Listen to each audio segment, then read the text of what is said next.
Denny's plans to close 150 locations. Although they claim it's about their growth strategy and that it's necessary, let's discuss the implications that this brings onto the franchisees and the brand as a whole. Keep in mind that Denny's has closed 53 restaurants since last year. My concern is that the focus of why, the reasoning behind the strategy, is because they're trying to increase and protect their AUV. AUV stands for average unit volume or annual unit volume. All I saw in this article, and I'll share the link, is they want to reach a $2.2 million AUV. That's great. In 2023, their average was 1.8 million. So if you look at this from a revenue standpoint as a franchisor, let's just say these units that are the 150 are doing 1.5 million with their 4.5% royalty fee. That is $10.1 million loss in revenue and a little over 6 million loss in ad fund revenue that helps market the brand from a national standpoint. Let's go lower than that. Let's say of these 150,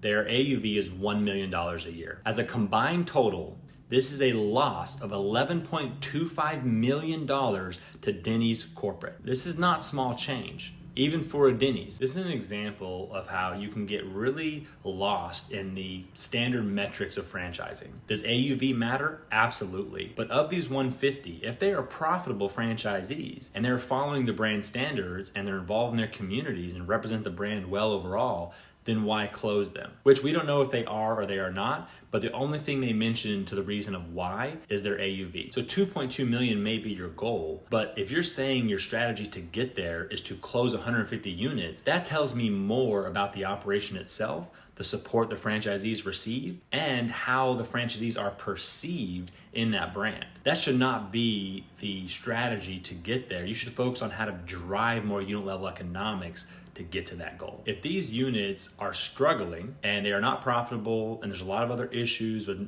non-compliance and things like that, then by all means, it's probably the best strategy. Sometimes you must close a location, but not just to help your AUV. It's because the franchisee is losing money, they don't represent the brand well, and guests are dissatisfied.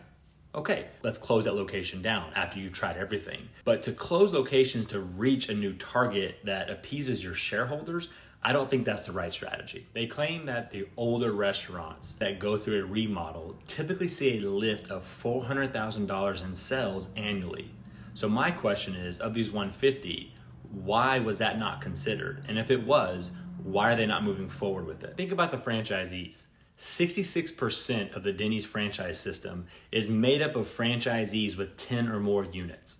And 20% of their franchisees are franchisees of multiple brands. So the ones closing in this 150 most likely are the single unit operators, where they have roughly 80 franchisees that have only one location. So they have less economies of scale and they probably would have to close a location if it was struggling. That is my assumption, because if you're a multi-unit operator or you have multiple brands, you have infrastructure. You can survive tough times more so than others. These franchisees put up anywhere from 1.6 to a little over $3 million to build out these Denny's locations. If my assumption is correct, these are people who have put up their life savings, their 401k. They're gonna have a lot of financial distress after having to close down, even if Denny's does help them in some sort of way.